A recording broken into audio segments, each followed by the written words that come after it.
Está vivo, gritó alguien. El monitor muestra actividad cardíaca. Sentí algo en mi garganta, un tubo que me sofocaba y empecé a toser violentamente. Manos me sujetaron, tratando de calmarme. Señor Mendoza, tranquilo, está en el hospital. Tuvo un accidente. Estuvo en paro cardíaco durante 12 minutos. No se mueva. Por favor, pero yo no podía quedarme quieto. Mi cuerpo temblaba incontrolablemente como si cada célula estuviera despertando al mismo tiempo. Intenté hablar, pero el tubo en mi garganta lo impedía. Un médico se acercó y con cuidado empezó a retirarlo. La sensación fue horrible, pero cuando finalmente salió, pude respirar por mi cuenta. Agua, logré decir, y una enfermera me acercó un vaso. Bebí desesperado, sintiendo que mi garganta ardía. Luego miré alrededor. La habitación era un cuarto de cuidados intensivos, lleno de máquinas que sonaban con pitidos constantes. A mi lado, mi esposa estaba sentada con los ojos rojos de tanto llorar.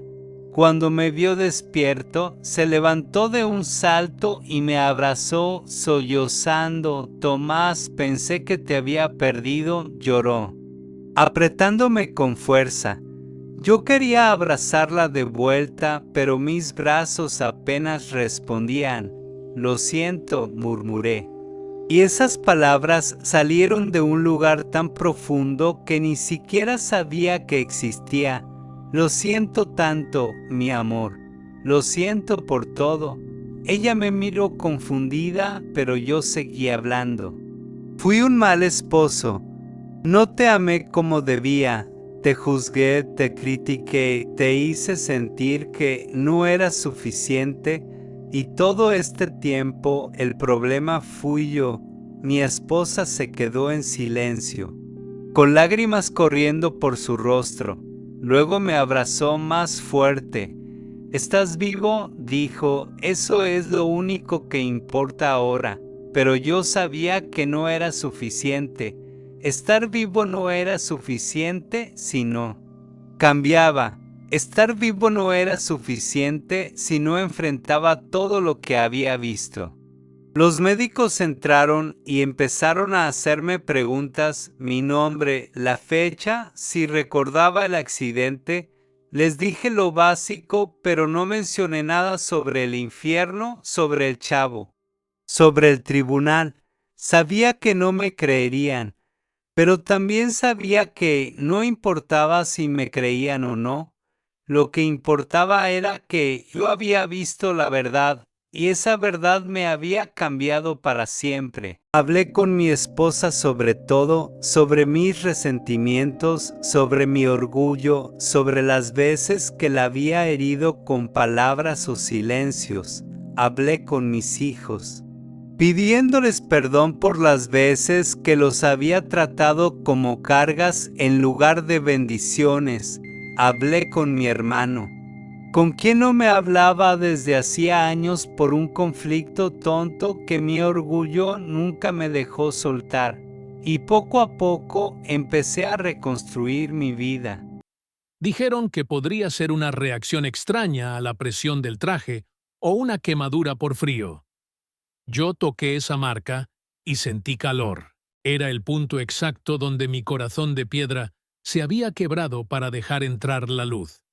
Era mi recordatorio permanente de que la dureza exterior no protege, solo encierra. El momento más difícil no fue la terapia física, fue ver a mi esposa. Ella entró en la habitación del hospital 2 días después de que desperté. Tenía los ojos hinchados, rojos de tanto llorar. Se veía pequeña, frágil, asustada. El hombre que yo era antes, el buzo arrogante, le habría dicho que se calmara, que dejara el drama, que yo estaba bien y que volviera a casa. Habría levantado ese muro de frialdad para no tener que lidiar con sus emociones. Pero cuando la vi cruzar la puerta, no vi una molestia. Vi un milagro. Vi a la única persona que había soportado mi egoísmo durante años y que todavía estaba allí, al pie del cañón. Ella se acercó a la cama con miedo, esperando mi rechazo habitual. «Hola», susurró ella. Yo extendí mi mano. Me costó levantarla, pero no por la debilidad física, sino por la vergüenza. Le tomé la mano. Estaba caliente, viva. «Perdóname», le dije. Mi voz se quebró. No fue una disculpa rápida para salir del paso. Fue una confesión. Empecé a llorar, allí mismo, frente a ella, frente a las enfermeras, sin importarme nada. Lloré por todas las veces que la ignoré, por todas las veces que preferí mi trabajo a su compañía, por toda la soledad que le hice sentir. Ella se quedó paralizada un segundo, atónita. Nunca me había visto así. Luego se lanzó sobre mí y me abrazó con una fuerza desesperada. Lloramos juntos durante 1 hora. En ese abrazo sentí que la última capa de hielo que cubría mi alma se derretía. El infierno de la soledad se había roto definitivamente. Cuando me dieron el alta, lo primero que hice no fue ir a mi casa. Pedí que me llevaran al cementerio municipal de Ushuaia. El viento soplaba fuerte, cortante, trayendo el olor del mar. Nunca imaginé que el perfume barato de una mujer, que no era mi esposa, sería lo último que olería antes de sentir el hedor del azufre. La muerte no te avisa, no te manda un mensaje de texto, ni te da tiempo para borrar el historial de tu teléfono. Simplemente llega y te arranca de tu cuerpo sin importarle si estás listo o no. Y yo no estaba listo, estaba sucio, estaba en el lugar equivocado, haciendo lo que juré ante un altar que jamás haría. Mi corazón dejó de latir en una habitación de hotel de paso, ni la voz de la multitud. Era una voz que sonaba como muchas aguas, potente pero llena de una autoridad tranquila. «Todavía no», dijo la voz. Esas 2 palabras sacudieron los cimientos del abismo. «Todavía no». ¿Qué significaba? ¿Acaso había un error? ¿Acaso había una oportunidad? Mi corazón muerto dio un vuelco. La mano se extendió hacia mí. Yo estaba sucio, cubierto de sangre, ceniza y vómito. No me atrevía a tocar esa pureza. Me encogí en el suelo, sintiéndome indigno incluso de mirar esa luz. «Tu tiempo no ha terminado», continuó la voz. «Te he mostrado la verdad. Has visto el pago del pecado. Has visto lo que perdiste. Has sentido el dolor que tú mismo fabricaste. Pero hay alguien que todavía clama por ti. Hay una oración que ha llegado a mi trono y ha detenido tu sentencia final». La imagen de mi esposa vino a mi mente. La vi de rodillas en nuestra habitación, aferrada a mi lado de la cama, llorando, clamando a Dios que no me dejara ir, que me diera una oportunidad más. Su oración, cargada de fe y amor a pesar de mi traición, había penetrado el cielo, había movido el corazón de Dios y había bajado hasta lo más profundo del infierno para buscarme. «Levántate», ordenó la voz. La mano me agarró por la camisa. Sentí una descarga de energía que recorrió mi cuerpo, sanando mis heridas, restaurando mis fuerzas. Fui levantado del suelo con una velocidad vertiginosa. La oscuridad del infierno empezó a alejarse. Vi los rostros de los condenados mirándome con envidia y asombro mientras yo ascendía. Vi a los demonios gritando de rabia porque se les escapaba una presa. Vi el fuego, los gusanos, el valle de ceniza, el río de sangre, todo haciéndose pequeño bajo mis pies. Subí a través de las capas de la tierra. Atravesé la oscuridad, el vacío, el frío. La velocidad era tal que perdí el conocimiento. Sentí que mi alma era metida de golpe en un envase estrecho y frío.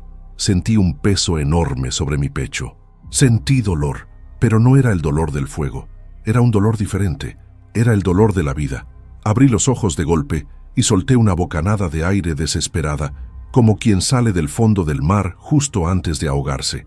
El aire entró en mis pulmones quemando, pero era aire limpio, aire con oxígeno, aire de la tierra. Escuché un pitido constante a mi lado, olía a alcohol y desinfectante. Una luz blanca y artificial me lastimaba los ojos. «Doctor», gritó una voz de mujer. «Doctor, ha vuelto, tiene pulso, está respirando». Traté de enfocar la vista. Estaba en una habitación de hospital. Tenía tubos en la nariz y agujas en los brazos.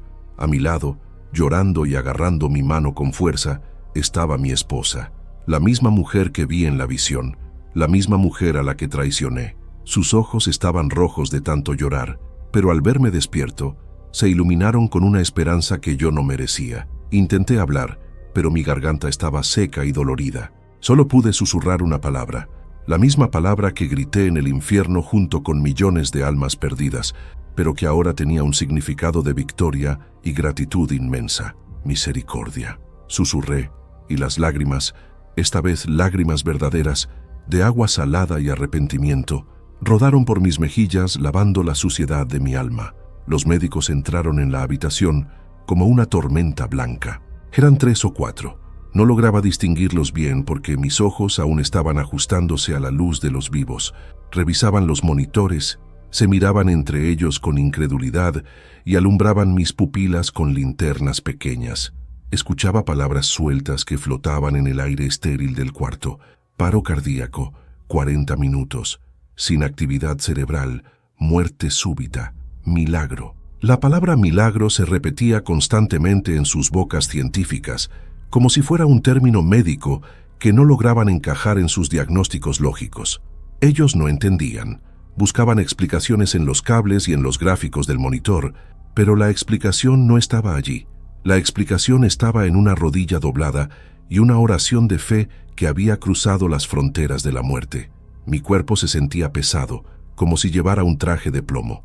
Cada músculo me dolía. Sentía un frío interno que no se iba con las mantas que me cubrían. Era el frío de la muerte que todavía se aferraba a mis huesos, reacio a soltarme. Pero mi corazón latía. Ese sonido rítmico, ese boom boom constante que damos por sentado todos los días, me sonaba ahora como la música más hermosa jamás compuesta. Cada latido era una segunda oportunidad. Cada respiración era un regalo inmerecido que yo no había comprado ni ganado. Mi esposa no se apartaba de mi lado. Los médicos intentaron sacarla para examinarme mejor, pero ella se negó con una firmeza que nunca le había visto. Se quedó allí, aferrada a mi mano como si fuera su ancla a la vida. Me miraba con una mezcla de alivio y dolor profundo. Ella sabía, por supuesto que sabía. Me habían encontrado muerto en un hotel de paso. La policía la habría llamado, le habrían entregado mis efectos personales. Ella sabía con quién estaba yo, sabía cómo había muerto, y aún así estaba ahí. No había reproches en su mirada, solo una compasión que me quemaba más que el fuego del infierno, porque yo sabía que no la merecía. Agua, grazné de nuevo. Una enfermera me acercó un vaso con una pajilla. El primer sorbo de agua fría fue una experiencia religiosa. Sentí el líquido bajar por mi garganta, lavando el sabor a ceniza y azufre que mi mente todavía recreaba. Lloré mientras bebía. Lloré por la gratitud de algo tan simple como el agua. Recordé al hombre rico. Recordé al político en el Valle de Ceniza. Recordé a los millones que darían todo por esa pajilla de plástico y ese poco de líquido. Me prometí a mí mismo que nunca más volvería a beber un vaso de agua sin dar gracias a Dios por él. Cuando los médicos finalmente salieron, dejándonos solos bajo la promesa de volver pronto con más pruebas, el silencio llenó la habitación. No era el silencio aterrador del ataúd en el infierno. Era un silencio tenso, cargado de verdades pendientes. Miré a mi esposa. Se veía agotada. Tenía ojeras profundas y su ropa estaba arrugada, señal de que había pasado horas o días en esa silla incómoda, esperando un desenlace fatal. Marta, dije, pronunciando su nombre como si fuera sagrado. Lo siento. Ella bajó la cabeza y sus hombros empezaron a temblar. No de ira, sino de llanto contenido. Me dijeron que estabas muerto, susurró ella sin mirarme. Me dijeron que no había nada que hacer. Pero yo no acepté eso. No podía dejarte ir así. No podía dejar que te fueras al infierno. Yo sabía que no estabas listo. Sus palabras me golpearon el pecho. Ella no oró para que yo volviera solo para tenerme a su lado. Ella oró por mi alma. Su amor espiritual era más grande que su dolor humano por la traición. Ella peleó por mi eternidad mientras yo estaba revolcándome en mi propia inmundicia. Lo vi, Marta, le confesé, y mi voz temblaba. Vi el infierno. Estuve allí. Ella levantó la vista y me miró a los ojos.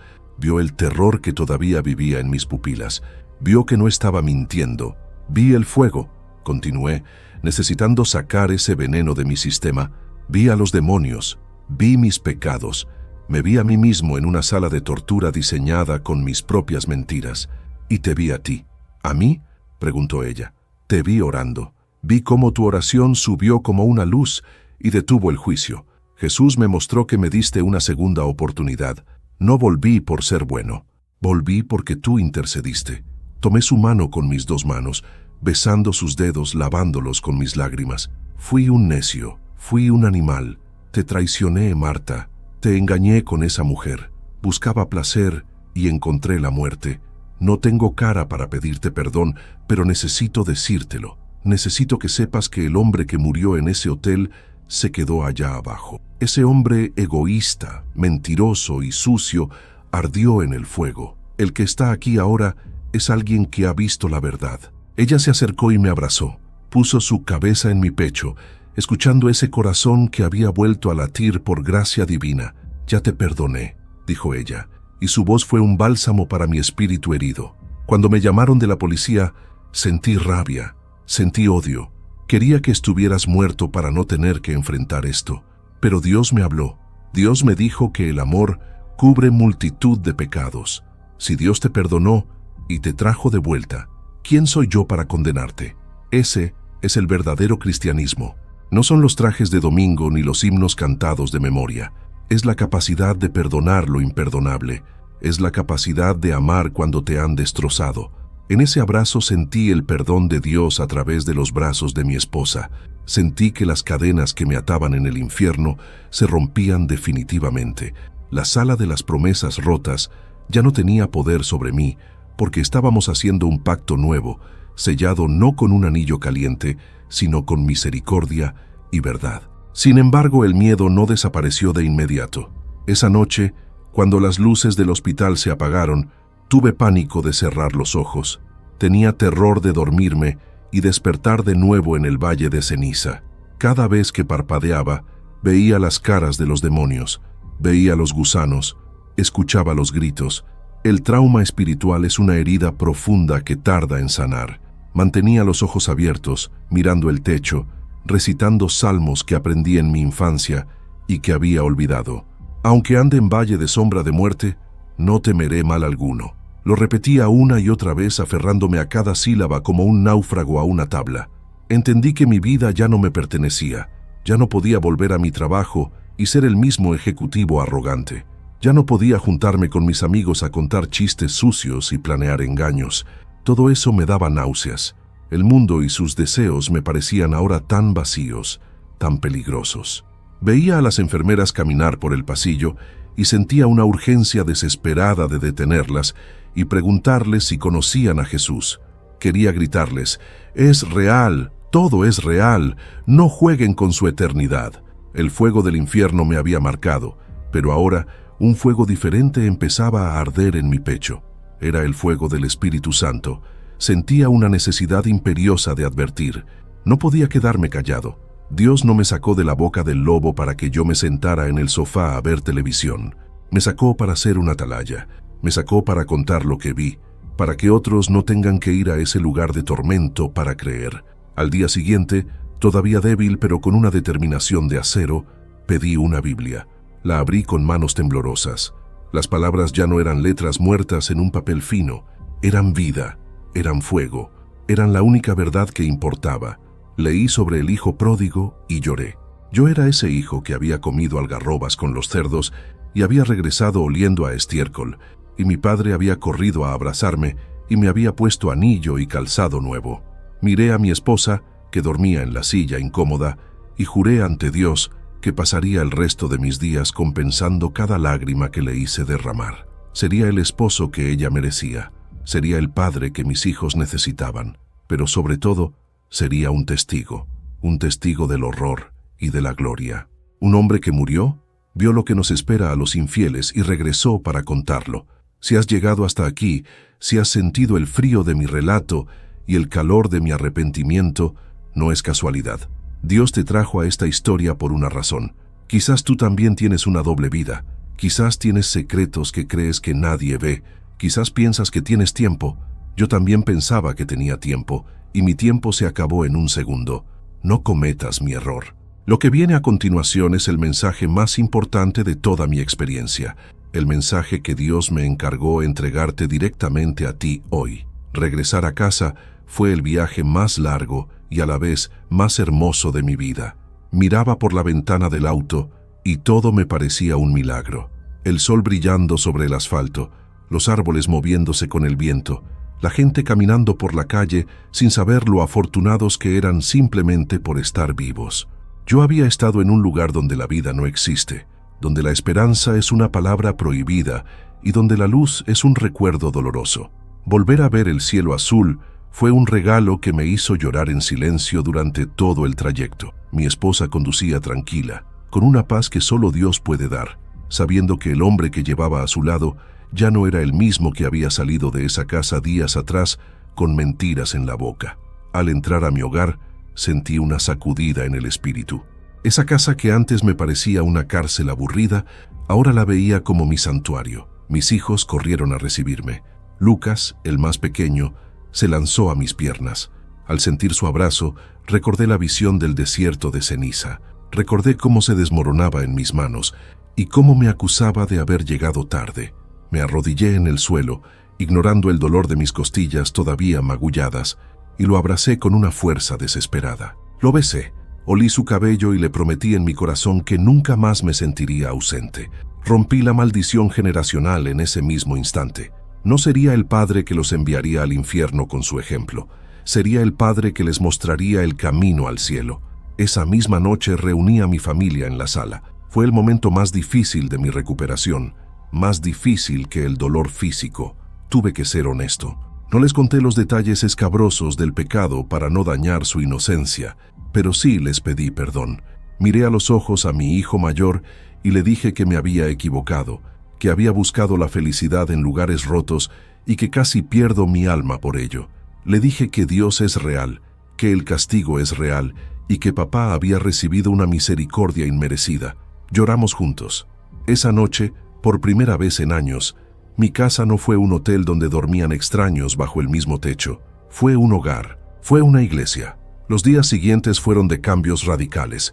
Destruí mi teléfono celular antiguo. Lo rompí con un martillo en el garaje hasta que no quedó nada, ni chips, ni memoria, ni contactos secretos. Fue un acto simbólico y físico de cortar con el pecado. Le entregué todas mis contraseñas a mi esposa. La transparencia se volvió mi nueva norma. Ya no había rincones oscuros en mi vida. El miedo a ser descubierto desapareció porque ya no tenía nada que esconder. Y con la verdad llegó una libertad que nunca había sentido con mis amantes. La libertad de mirar a los ojos a mi mujer sin temor, la libertad de dormir tranquilo sin sobresaltos, la libertad de saber que si moría esa noche, mi destino ya no era el fuego. Pero no todo fue fácil. Cuando volví a la iglesia y pedí la oportunidad de dar mi testimonio, hubo murmuraciones. Mucha gente conocía mi reputación anterior. Sabían que era un hipócrita. Algunos dudaron de mi experiencia, diciendo que fue una alucinación por la falta de oxígeno en el cerebro. Otros me juzgaron, diciendo que un hombre que hizo lo que yo hice no merecía estar en el altar. Pero no me importó. Yo no estaba allí para buscar aplausos ni aprobación humana. Yo estaba allí porque tenía un fuego en los huesos que no podía apagar. Tenía la imagen de las almas cayendo al abismo grabada en mi retina y necesitaba gritar la verdad, aunque me costara la reputación. Me paré frente a la congregación y abrí mi corazón. Les conté sobre el olor a azufre, les conté sobre la sed, les conté sobre la silla vacía en el banquete celestial. Vi cómo los rostros cambiaban. Vi cómo la indiferencia se transformaba en temor de Dios. Al final del servicio el altar se llenó. Hombres que estaban viviendo dobles vidas pasaron llorando, cayendo de rodillas, sacando de sus bolsillos objetos de pecado, confesando adulterios, renunciando a la pornografía. Ese día entendí mi propósito. Dios permitió que yo bajara al pozo para que pudiera sacar a otros antes de que cayeran en él. Mi vergüenza se convirtió en mi mensaje, mi dolor se convirtió en mi ministerio.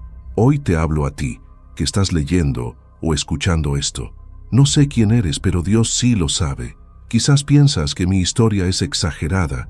Quizás piensas que es un cuento de terror para asustarte. Ojalá fuera solo un cuento. pero yo todavía siento el calor en mis pesadillas. Todavía me despierto buscando agua desesperadamente. Las cicatrices en mi alma son reales, y te digo esto con el corazón en la mano. El infierno no hace acepción de personas. Allí no importa si eres rico, si eres pobre, si eres pastor o si eres ateo. Si mueres con pecado oculto, si mueres rechazando la gracia, ese será tu destino. No juegues con Dios. No creas que puedes engañarlo. Yo pensaba que era muy listo borrando mensajes y usando nombres falsos. Pero en el mundo espiritual no hay botón de borrar.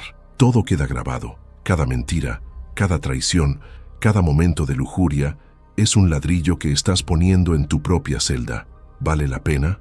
Te pregunto hoy, ¿vale la pena perder la eternidad de gloria, la mesa servida, el reencuentro con tus seres amados, por unos minutos de placer sucio aquí en la tierra? ¿Vale la pena cambiar el oro de Dios por la basura del diablo? La respuesta es no. Nada vale tu alma. Tu alma es lo más valioso que tienes. Cristo pagó un precio de sangre por ella. No la regales, no la vendas barata. Si hoy estás viviendo una doble vida, detente. No esperes a tener un accidente. No esperes a ver el túnel oscuro. Puede que no tengas la segunda oportunidad que yo tuve. Puede que tu primera caída sea la definitiva. Hoy es el día de salvación. La puerta de la misericordia está abierta de par en par. Jesús no quiere condenarte. Él te ama con un amor furioso y celoso. Él quiere verte sentado en esa silla que tiene tu nombre. Cierra tus ojos por un momento donde quiera que estés. Imagina esa silla en el cielo.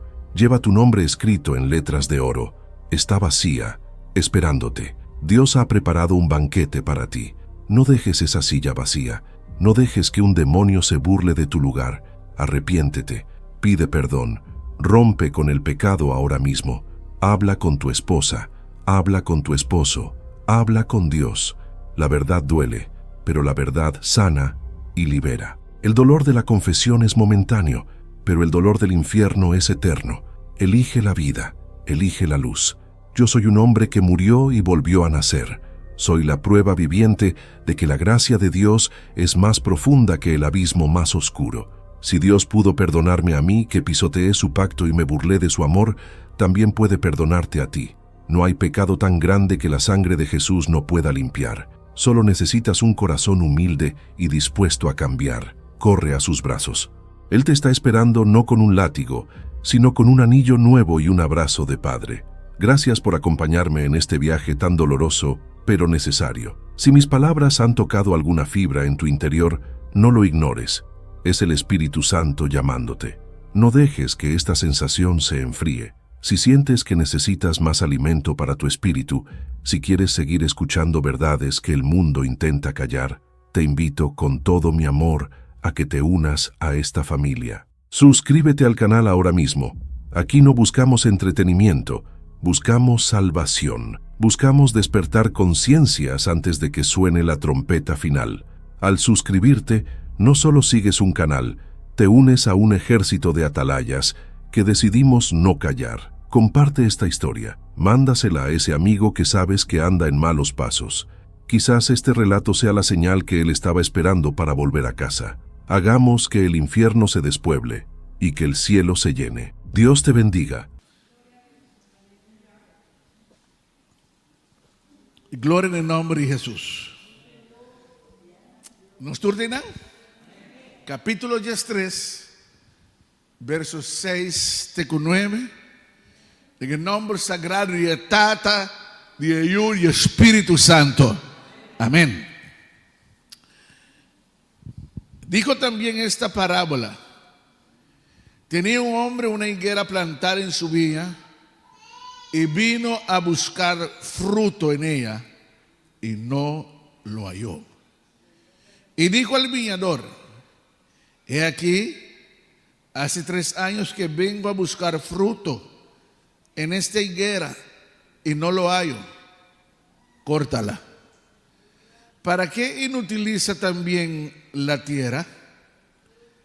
Él entonces, respondiendo, le dijo: Señor, déjala todavía este año hasta que yo cabe alrededor de ella y la abone.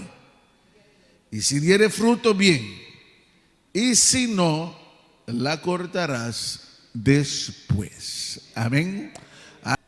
Não te pionan. Gloria a Jesús. Igual que te mencionan. Antes, si no os arrepentís, todos pereceréis igualmente.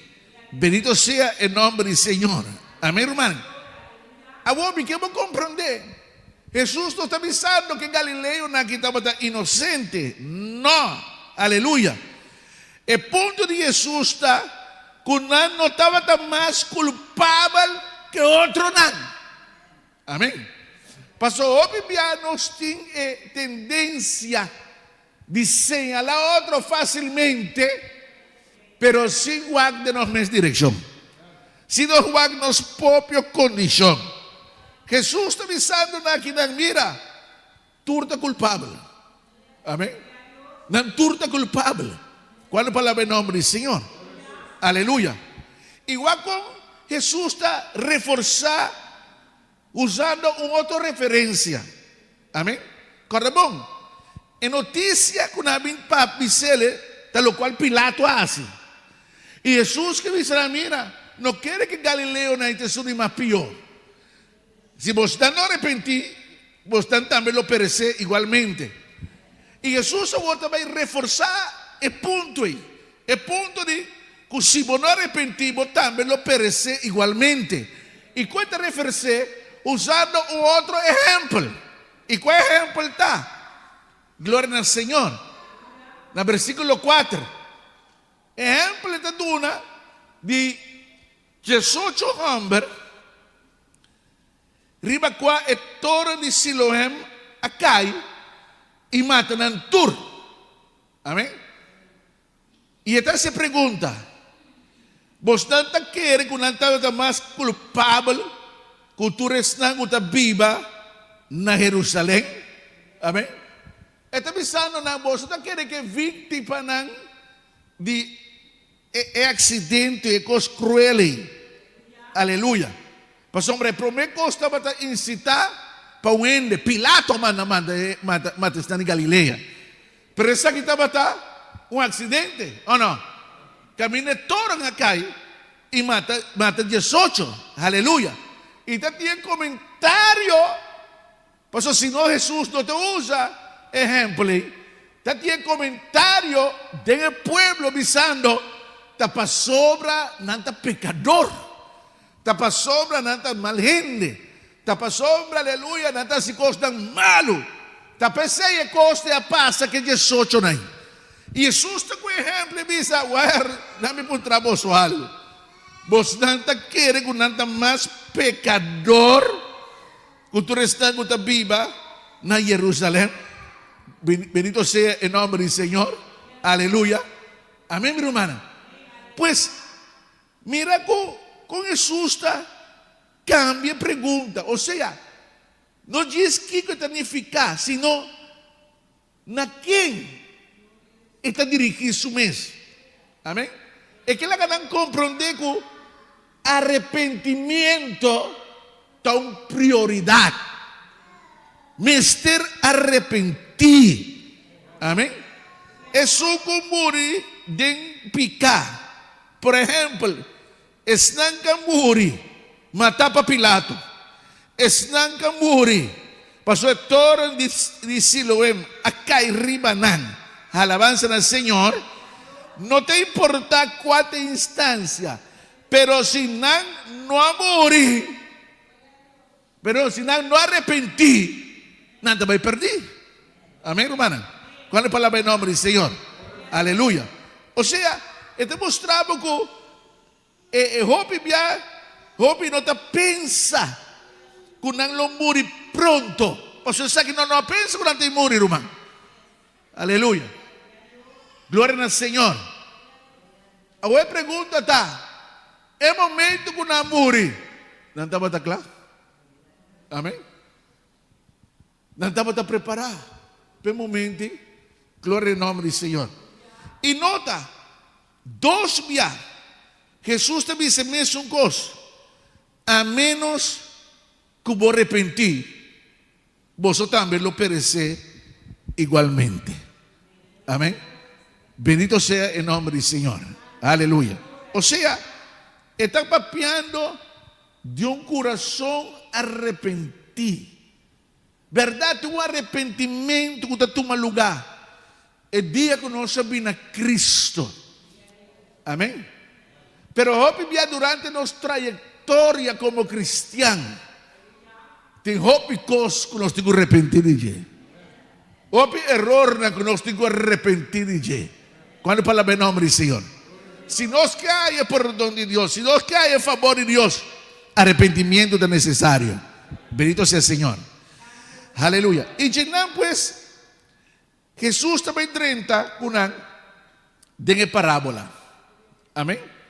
Es parábola de palo de figo estéril. Un palo de figo que no aduna fruta. Amén, hermano. ¿Cuál cosa elemento tan básico de parábola aquí? Está papinando de un hombre que decepcionar. Decepcionar de como? Para sombra, este tem palo de fio dentro do conuco. Amém? De conuco de Wendrive. Estava pensando de conuco bom preparado. Bendito seja o Senhor. Amém? É conuco na de Wendrive, estava conuco na estava word bom preparado. Bendito seja o Senhor. E o palo de fio aqui, agora plantar de conuco de Wendrive. Corta bom, irmão? Não estava palo de drive. Estava palo de fio. Pero plantar de conuco de Wendrive. De vinha, de conuco de Wendrive. Aleluia. De lugar preparado. De lugar apropriado. Para produzir fruta. En guardo plantar onde cutar. E não guardo plantar com cutar tampouco. Amém? Segundo nós mira mais adiante de parábola, que ela guardo plantar de bom lugar, então é atenção adequada a guardo do nana para produzir fruta. Quando palavra em nome do Senhor. Amém, irmão? Aleluia. Agora, você compreende que uma vez anteriormente de parábola, Jesus estava usando ópicos não conheci para trazer sua ensinança na parilante. E o palo de figo estava ópico comum na Israel. Amém? Ora, beleza, da Bíblia, está menciona a palavra higuera, palo de figo, como 60 via.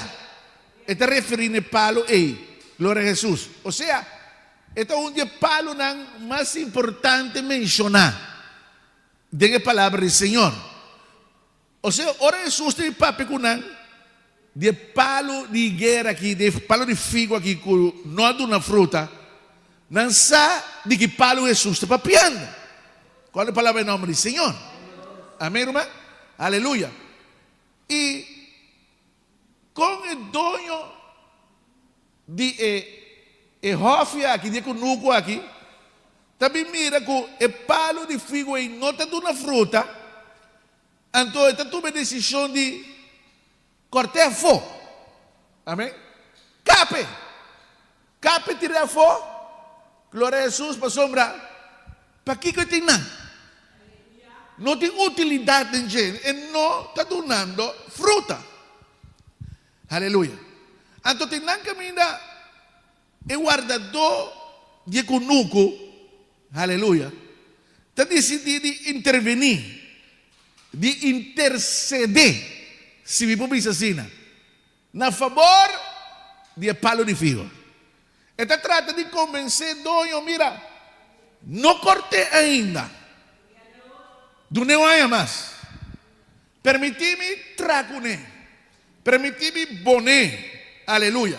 Permiti-me doné fertilizante na atmosfera, permiti-me atender com pala que há mais, não me chance há mais. Então, se depois de há vou buscar fruta e não tem, então não tem salida. Mas nós também criolhamente, não tem água para lavar. Em este modo cortar. Bendito sea o Senhor. Agora, lang kami donava algum dato de um palo de figo. Algum dato de higuera. Glória a Jesus. Para ter uma ideia de que tipo de palo Senhor Jesus está referindo de parábola aqui. Amém? O palo de figo estava um palo que pode crescer bastante alto. Está guardando pensar que palo pode crescer de 20 para 30 pia alto. Ou seja, me estava piando de uns 6 para 10 metros alto. O palo que pode crescer bastante alto. Amém? Se me toma 10 metros, está mais alto que o edifício aqui.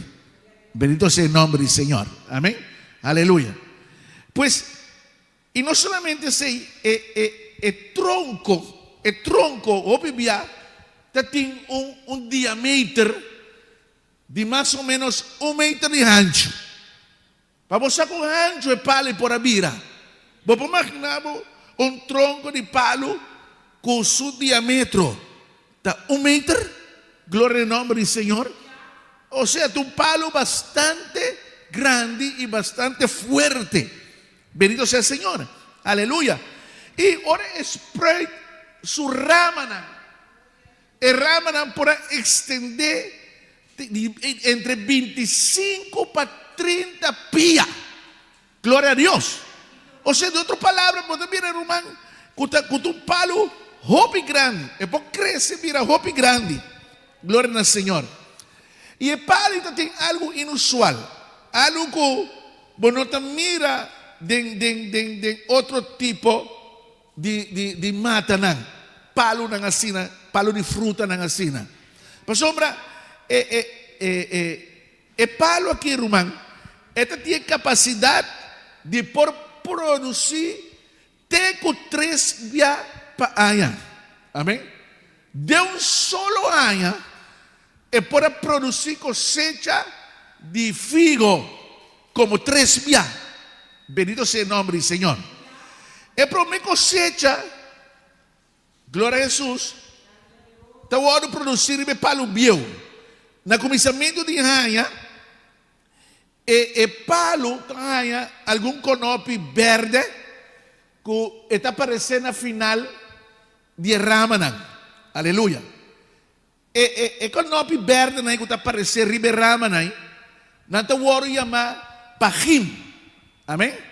Aleluia.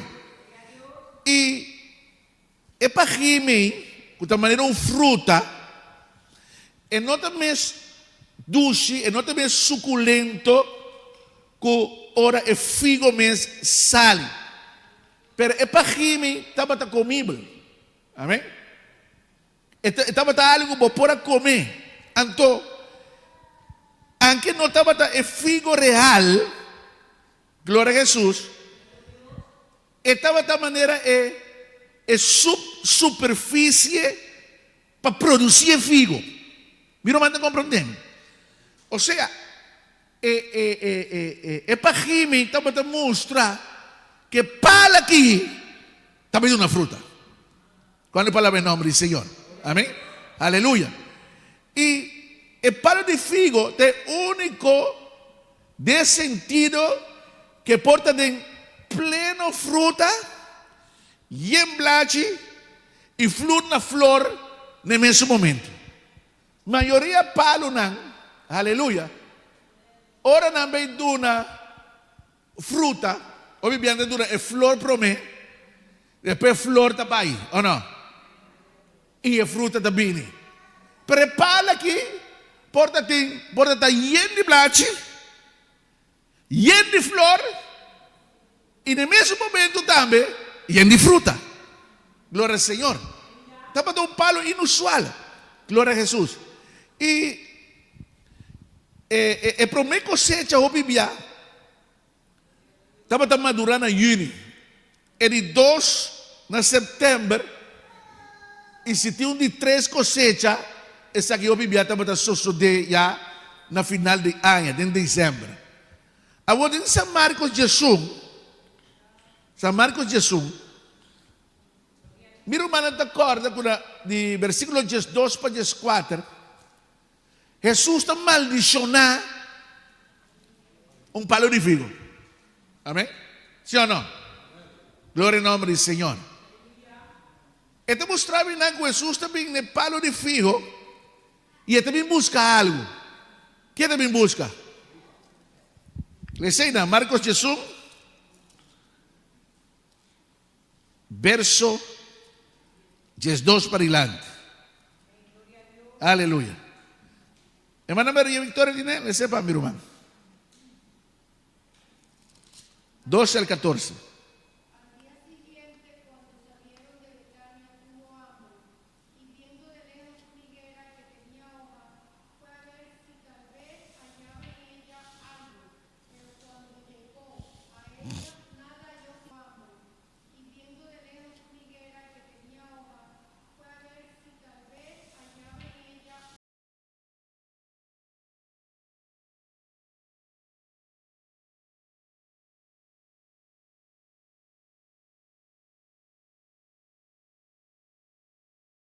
MT 21.18-19, 12 al día siguiente, cuando salieron de Betania, tuvo hambre.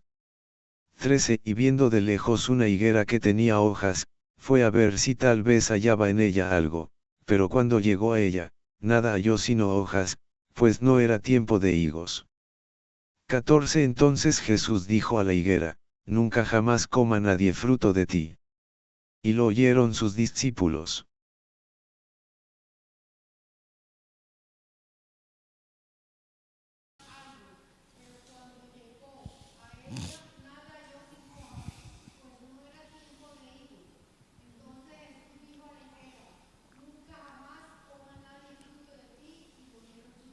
Amém? Glória ao Senhor. Mira quando o Senhor te llega, ne pala aqui, e também busca fruta. De como? Passou, o palo estava dando uma impressão, aleluia, que tem fruta. Amém? Estava a llenar com blache, pero não estava dando fruta. Ou seja, que o figo que estava enganoso, passou para su blache, não estava a permitir algo que palo não entregar. Quando a palavra em nome do Senhor? Aleluia. Uma aparência que realmente não está tem. Está tem uma aparência que, tem fruta que não. Pero en realidad está con no estaba tem fruta. Gloria al Señor. Nós temos só que algo nos está dando aparência de fruta. Entonces realmente ora llega seca. Ora investigar. Ora ponernos vida. Voy a lupa de Dios también reparar que no tiene fruta. No tiene fruta de espíritu. Bendito sea el nombre del Señor. El blachinan de mata que estaba primitiva fruta, pero no tatín, no tabatatín. Alabanza el nombre del Señor. Aleluya. Ante el problema, no tabatetera. Aleluya. Simplemente también saben que no tatín fruta. E para aqui, mis coisas que é de parábola, é mester a raia, tudo lo que não tem mester, para florescer. Amém? Estava plantando um bom lugar.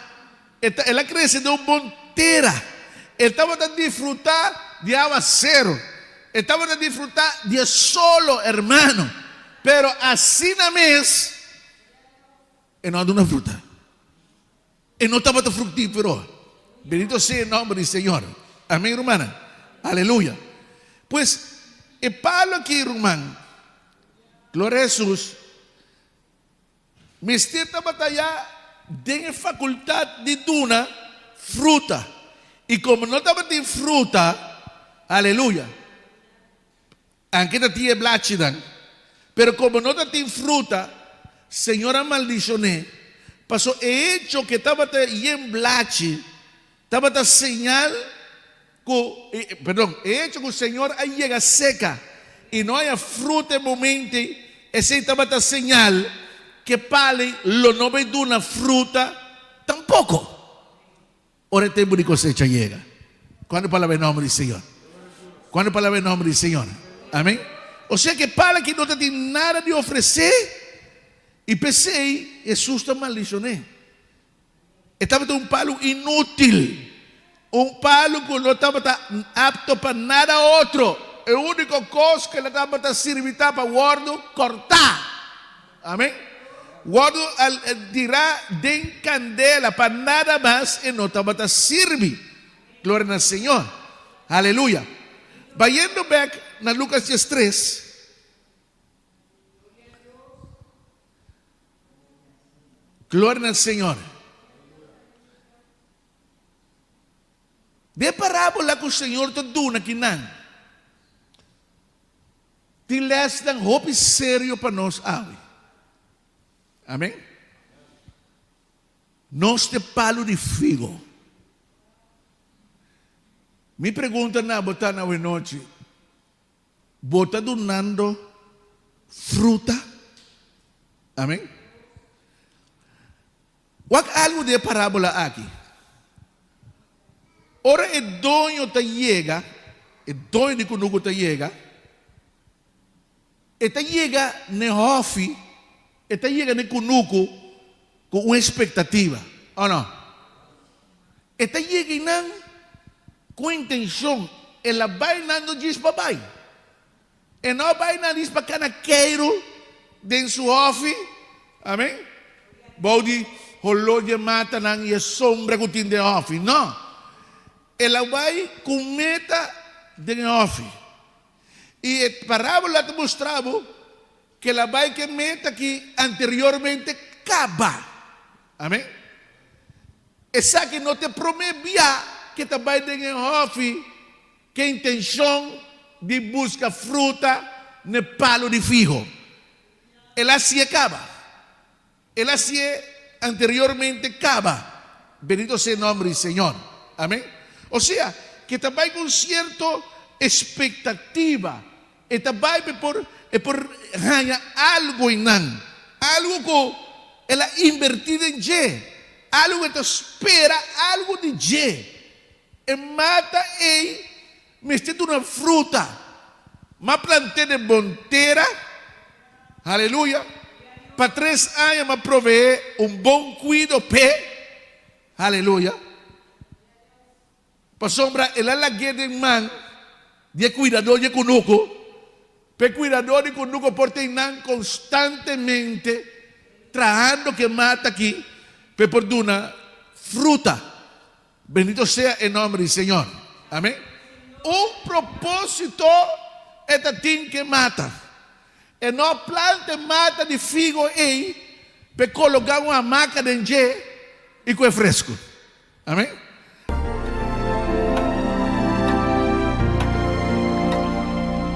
Irónicamente, el año en que fallece Galileo, a 1300 kilómetros de distancia, nace un niño que completará sus ideas. También será uno de los científicos más extraños de todos los tiempos.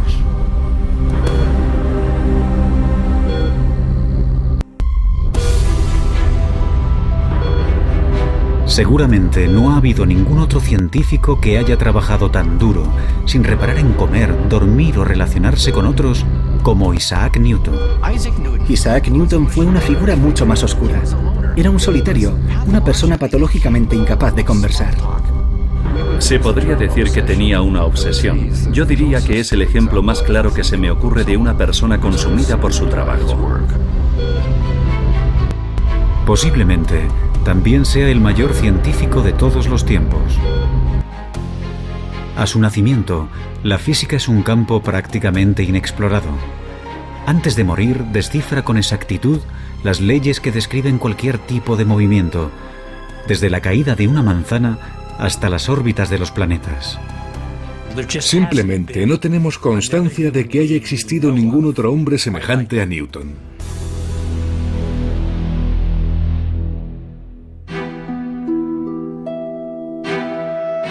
En 1642, Isaac Newton nace en un pueblo remoto de Inglaterra. La suya será una infancia desdichada.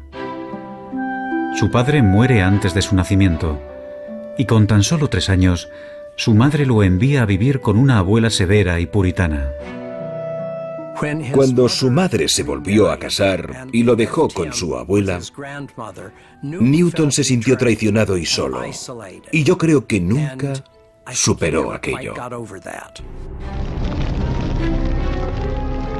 Más tarde escribirá que, entre sus pecados de la infancia, se incluye amenazar con quemar a su madre y a su padrastro en la casa de estos.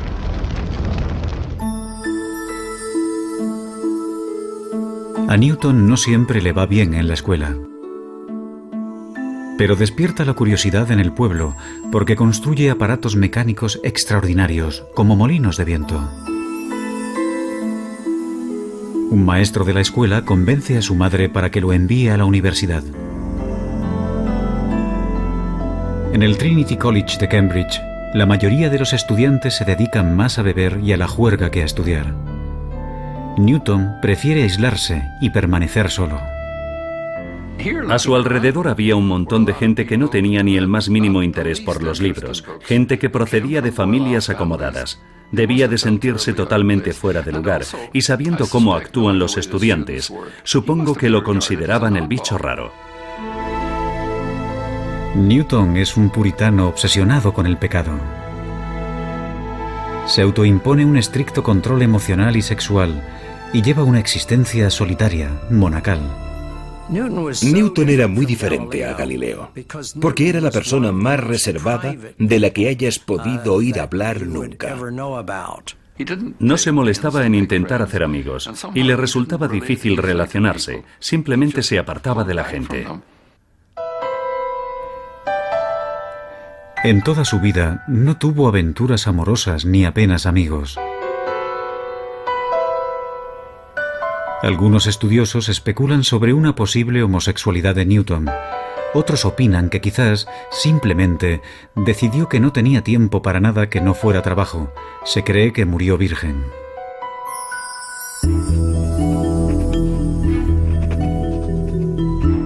En la facultad, Newton dedica toda su pasión a los estudios. Como a Galileo, las matemáticas le fascinan. Adquiere un nivel avanzado en esta ciencia por su cuenta. Y después comienza a crear unas matemáticas nuevas para analizar el movimiento. Es él quien inventa el cálculo. Newton se siente fascinado por la manera en que el Sol sale y se pone, formando un arco completo. Una de las observaciones más brillantes de Newton fue el hecho de que cuando los cuerpos se mueven, su trayectoria se puede ver poco a poco, gradualmente, con un desplazamiento minúsculo de manera progresiva. Y cuando haces confluir este movimiento, obtienes espirales preciosas, obtienes elipses, círculos. Y no olvidemos que, al escribir sus notas, Isaac Newton estaba creando el cálculo al mismo ritmo al que lo aprenden los estudiantes universitarios de primer año. Si lo hubiera compartido con alguien, habría obtenido el reconocimiento de ser el mayor matemático de Europa. Pero Newton guarda sus descubrimientos para sí mismo. Prefiere trabajar en los detalles él solo.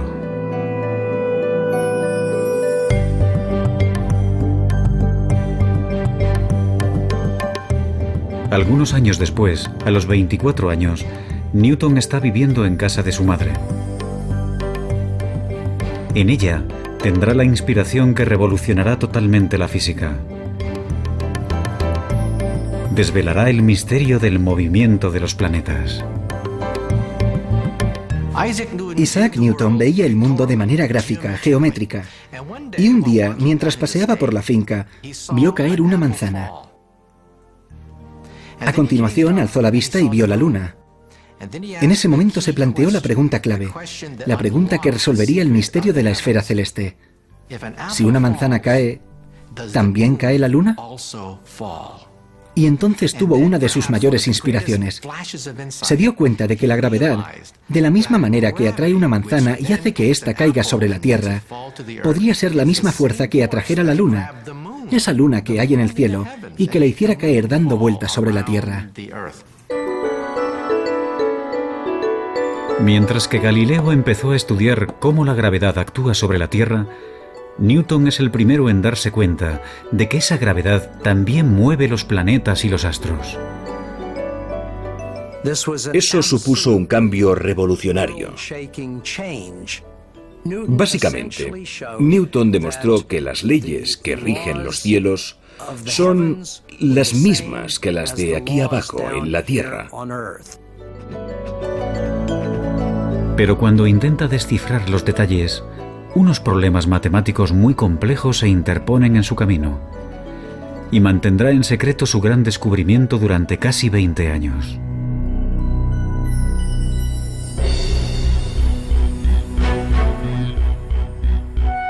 Pronto Newton se convierte en profesor de matemáticas en la Universidad de Cambridge. Sus responsabilidades docentes son reducidas y pasa las 24 horas del día investigando en el campo de las matemáticas y la física.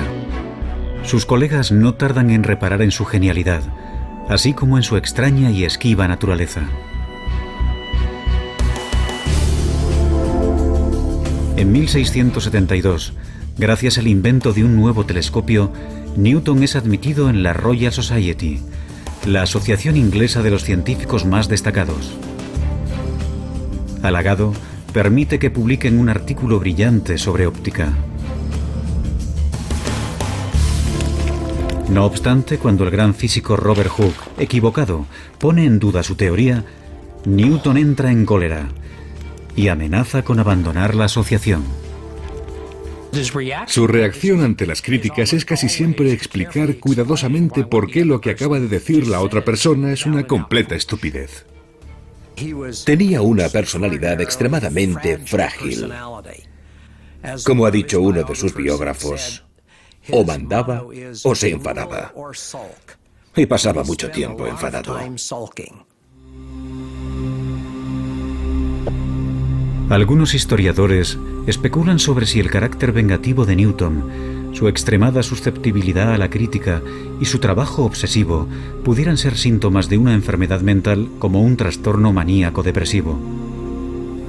Nunca lo sabremos. Si realmente padece una enfermedad mental, no lo detiene en su trabajo.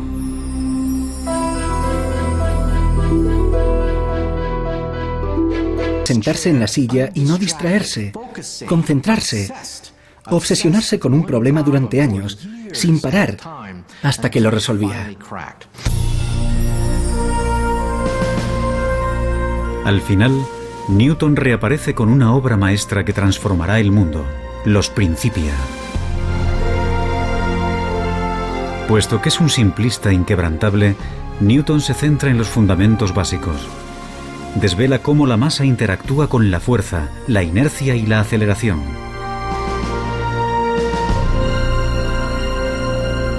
No obstante, su mayor logro es el de definir la gravedad. Es el primero que habla de esta como una fuerza que actúa a una distancia.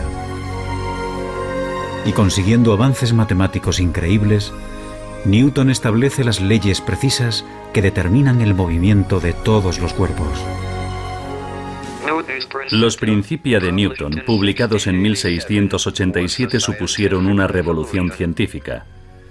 En la obra, Newton dio la primera descripción precisa de las leyes que rigen el movimiento de los cuerpos, desde unas balas de cañón a los planetas.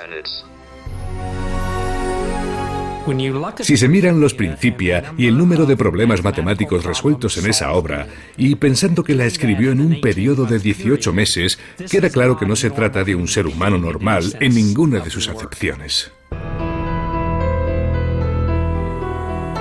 Newton ha completado la búsqueda de Galileo para describir matemáticamente el movimiento.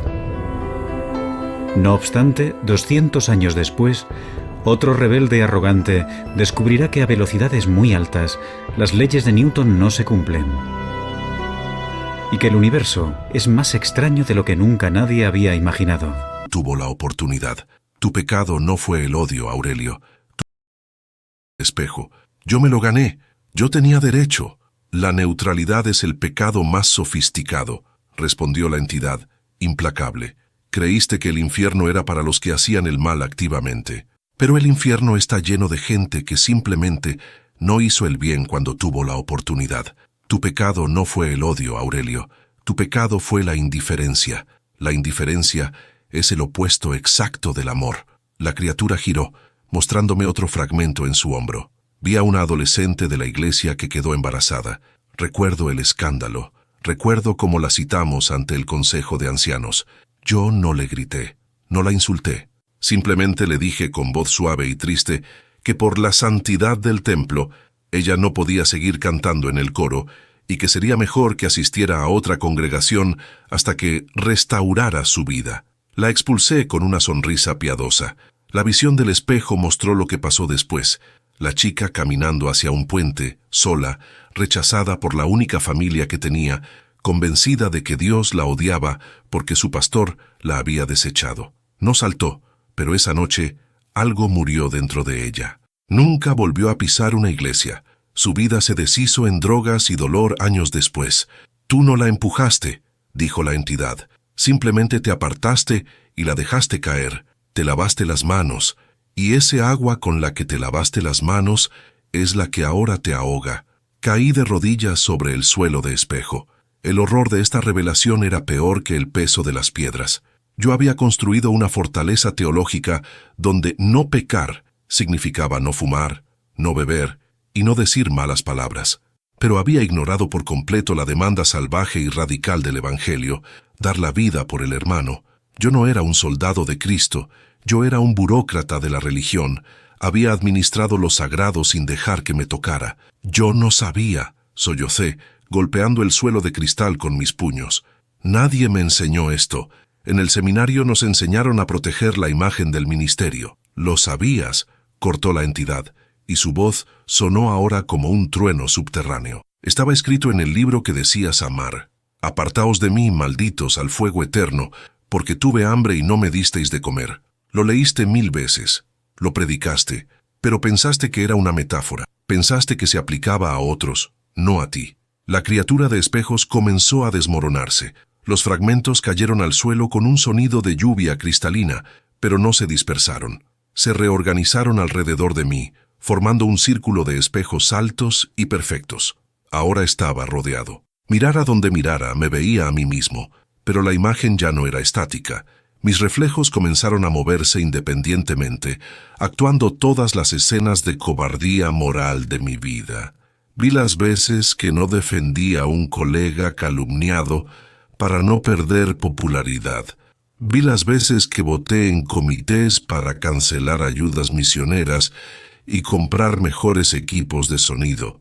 Vi las veces que pasé junto a un accidente de tráfico y no paré porque llegaría tarde al culto. La verdad oculta de la iglesia moderna, la verdad que vi en el infierno, es que la comodidad es una herejía.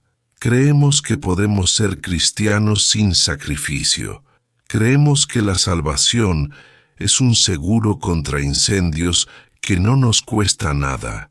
Pero allí, rodeado de mis propias traiciones, entendí que el cristianismo sin compasión activa no es cristianismo. Es solo un club social con terminología bíblica.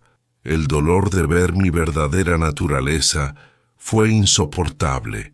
Sentí que mi alma se rasgaba. La fachada del pastor Aurelio se derritió por completo. Ya no había excusas.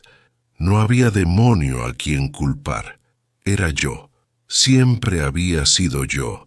Yo era el arquitecto de mi propia condenación, ladrillo a ladrillo, omisión a omisión. «Sácame de aquí», susurré, no a Dios sino a la nada. «No quiero ver más, pero el infierno no te da lo que quieres, te da lo que eres». Los espejos comenzaron a brillar con una luz cegadora. Las imágenes de mis pensamientos privados, aquellos que nunca compartí con nadie, comenzaron a filtrarse hacia la superficie de los cristales. La siguiente etapa de mi desnudez estaba por comenzar. No solo mis acciones estaban siendo juzgadas, sino la intimidad de mi mente. La biblioteca de mis pensamientos estaba abriendo sus puertas. La luz de los espejos se intensificó hasta volverse dolorosa y de repente el suelo de cristal se licuó bajo mis pies. Me hundí en una sustancia espesa y fría, como mercurio, que me tragó por completo. No podía respirar, pero tampoco me ahogaba. Simplemente descendía a través de una oscuridad densa, arrastrado por una corriente invisible hacia el siguiente círculo de mi exposición. Cuando la sustancia me escupió, aterricé en el centro de una sala circular inmensa. Parecía un coliseo, pero las gradas no estaban hechas de piedra, sino de pantallas. Miles de rectángulos negros cubrían las paredes, desde el suelo hasta una cúpula que se perdía en la altura. No estaba solo. En el centro de la arena, junto a mí, había otros. Reconocí a una mujer que había sido líder de alabanza, famosa por su voz angelical. Reconocí a un hombre que había escrito tratados sobre ética familiar. Todos estábamos de pie, desnudos bajo una luz cenital blanca y despiadada, tiritando no de frío, sino de una anticipación aterradora. De repente, la primera pantalla se encendió con un estallido de estática visual, luego la segunda, luego 100 más. El sonido que emergió no fue música ni truenos, fue el sonido más feo que existe, el susurro de la mente humana amplificado a 1000 decibeles. Era la biblioteca de pensamientos.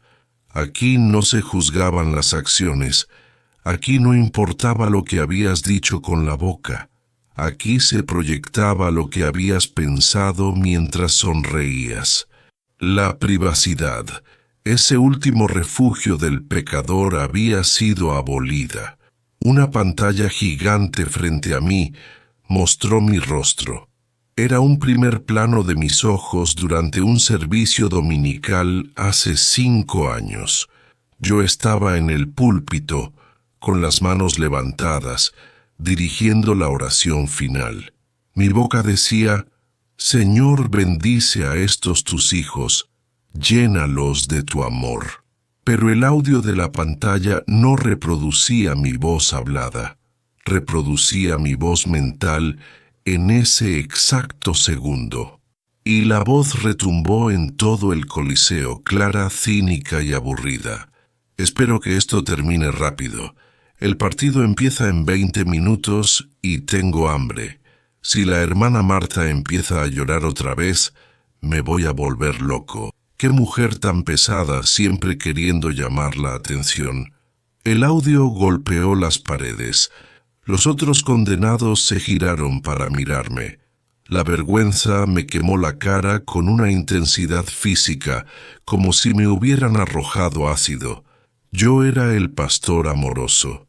Todos creían que yo amaba a las ovejas, pero allí, en pantalla gigante, se revelaba mi desprecio secreto por la gente que fingía pastorear. Intenté taparme la cara con las manos, pero una fuerza invisible me obligó a bajar los brazos. Tenía que ver, tenía que oír. Otra pantalla se encendió a mi derecha. Mostraba una reunión con la junta de diáconos. Estábamos discutiendo el presupuesto misionero. En la imagen, yo asentía con gravedad, escuchando al tesorero. Parecía preocupado por la obra de Dios. El audio mental estalló. Míralo cómo suda. Es patético. Si supieran que yo soy el que decide todo aquí, dejarían de hablar tanto. Necesito que aprueben el viaje a Europa como conferencia teológica para poder tomarme vacaciones pagadas. Solo tengo que poner cara de espiritualidad y citar 2 versículos sobre la expansión del reino. Son tan fáciles de manipular. La náusea me dobló por la cintura. Era una disección pública de mi hipocresía.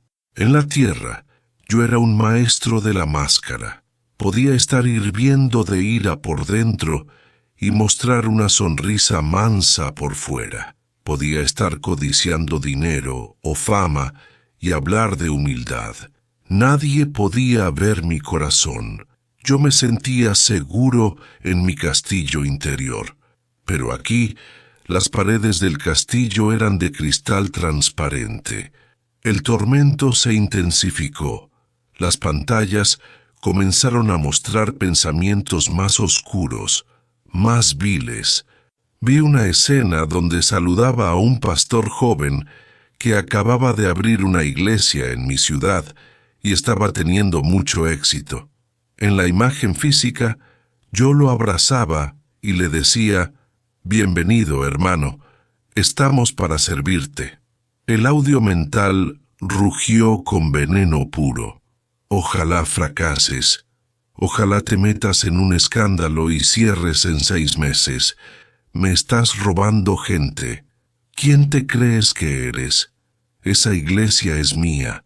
Esa gente es mi dinero. La envidia podrida y verde que me había carcomido durante años, apareció allí, desnuda, sin el disfraz de la preocupación doctrinal. Yo no atacaba a otros pastores porque su teología fuera mala. Los atacaba porque tenía miedo de perder mi trono. Miré a la mujer que había sido líder de alabanza. En su pantalla se veía cantando «Santo, Santo, Santo», con lágrimas en los ojos. Pero el audio de su mente cantaba otra cosa. «Miren cómo me queda este vestido. Soy la mejor aquí. Nadie tiene mi rango vocal.